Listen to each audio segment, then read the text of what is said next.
The scream of the fireborn stallion shivered against her spine. Heat blasted behind, and sparks stung the backs of her legs. Ceridwen staggered upward toward the rim of the crater, resisting the call to battle that surged through her blood. There would come a moment for vengeance, a day for retribution, but now there was no time. Bear had no time. He hung limp across her shoulders, and she held him tight, left arm hooked over his leg and clenching his wrist. Tight, lest her gloved hands lose purchase on his blood-slicked arm. Tight, lest his body fail and his spirit flee, and her grip alone might save him. Stay with me. Bent beneath his weight, she rammed her boots into the fire-bitten earth, fighting to reach the rim. The stallion screamed again. Rock shook at the sound, stirring ash that drifted away before her. Muscles trembling, Ceridwen lunged over a rough patch. Bear's chin thudded against her shoulder, and a ragged moan escaped his lips. She fought to hold him steady as his bruised and broken limbs hung limp. Blood coated his chest. It plastered her long red braid to her neck and dampened her singed leathers. So much blood. Too much.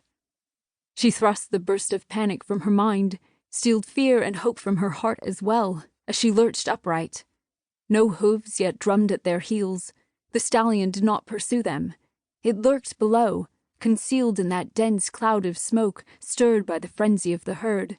So she staggered onward, upward, for Bear, for her brother. Her head throbbed with each jarring step. Pain danced a blistering trail across her skin and lodged in the seared flesh of her left forearm.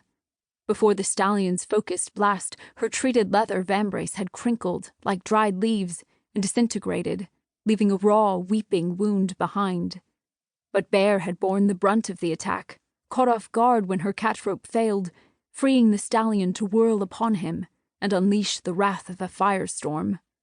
"Hold on, Bear," she rasped. "Hold on." Atop the rim, her legs gave out. Her knees struck, and she eased Bear down. He slipped from her hands and landed with a sickening thud, but he made no sound. Her heart caught. Gasping, she pulled his shoulders into her lap. Merciful Aed. Here, above the smoke that had smothered the crater in the wake of the struggle, his injuries were clear. The sight of shattered bones and burned flesh set her gut heaving, though her stomach had long since emptied in a rush that had left her dizzied as the fireborn stallion trampled him, pounding hooves descending again and again, grinding his body into the ash. And it was her fault. Her pride had driven the challenge. The ritual claiming of a soul born from the wild, the Soldonia, was an ancient tradition little honored of late in the kingdom of Soldonia. Wild-born steeds were volatile, and the war chiefs had turned to breeding instead, maintaining rich bloodlines of pasture-raised steeds.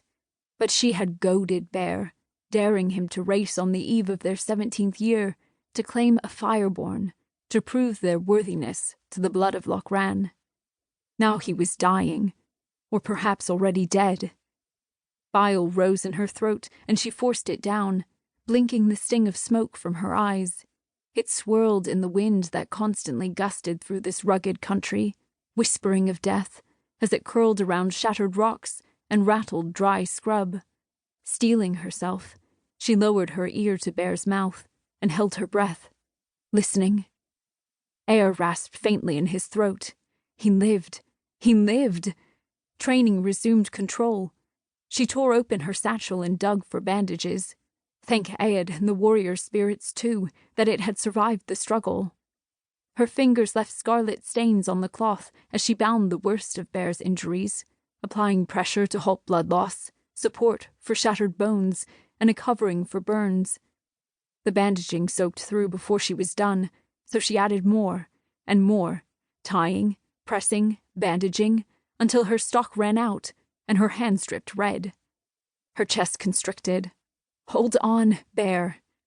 She lurched to her feet, head pounding, searching the surrounding crags for something, anything, that could help. Loose rock crunched beneath her boots. On foot they had traveled, without even common horses, Tolf, to speed the journey.